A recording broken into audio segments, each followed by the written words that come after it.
Todd Hartman, a 41-year-old former volunteer in the children's ministry at Vineyard Anaheim, was sentenced not for 10, not for 30, not for 50, but for a staggering 125 years in prison.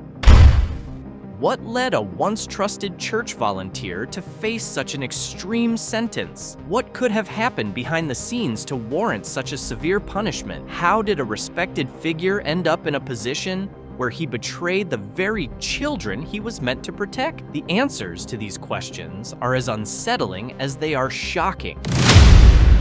Hartman was a volunteer at Vineyard Anaheim, now the dwelling place, a seemingly innocent position. But Hartman used it as a disguise to exploit the most vulnerable. He was convicted of a series of serious offenses, inappropriate behavior with minors, sexual misconduct involving children, and possession of unlawful material. His disturbing actions spanned from 2009 to 2015. During this time, he preyed upon young girls as young as 6 years old, victims he encountered through his church volunteer work. Yes, you heard that right. The very place meant to nurture and protect became a stage for his despicable acts. In 2015, the Newport Beach Police Department uncovered hundreds of troubling images and videos of inappropriate content at Hartman's home. But that's not all. The abuse didn't stop there. Hartman had previously harmed a 12-year-old and a 14-year-old girl during a sleepover in 2009. It gets worse.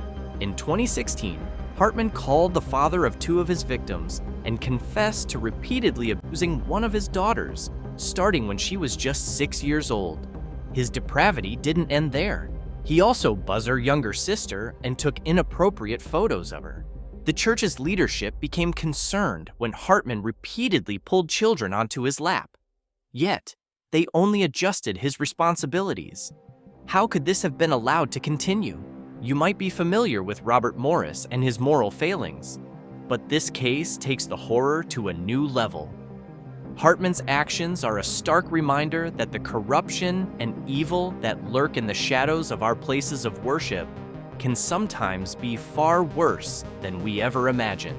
This case is drawing comparisons to other high-profile cases of moral failings within religious communities, such as that of Robert Morris. However, Hartman's case has been described as even more disturbing.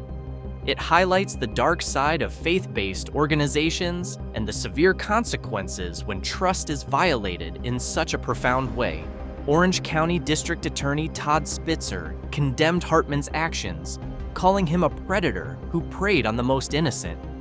Despite Hartman's 125-year sentence, California's elder parole law could potentially see him out after just 20 years.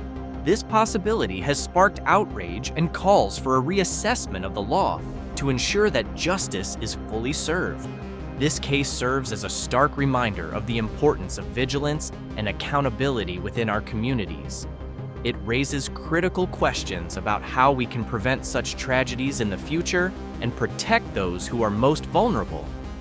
As the community grapples with the aftermath, it is crucial to remain informed and engaged in efforts to safeguard children and ensure that justice prevails. The Bible says in Matthew chapter 18, verse 6, "But if anyone causes one of these little ones, those who believe in me, to stumble, it would be better for them to have a large millstone hung around their neck and to be drowned in the depths of the sea." This verse underscores the severe consequences for those who harm or lead children astray. The story of Todd Hartman is a chilling reminder of how trust in community figures can be shattered in the most unimaginable ways. It highlights the urgent need for greater vigilance and accountability within organizations that serve vulnerable populations. How could someone so trusted have concealed such dark intentions? What warning signs were missed, and how can they be prevented in the future? This case serves as a powerful lesson in the importance of safeguarding those who rely on our protection, ensuring that such a betrayal of trust never happens again. We may not be able to completely stop such heinous crimes, but we can take crucial steps to protect our children by teaching and educating them on how to safeguard themselves. We won't always be around to shield them, so it's vital that they know how to stay safe. I've already made a video that covers this in detail. Be sure to check out the link in the description. Let's work together to empower our children and ensure their safety.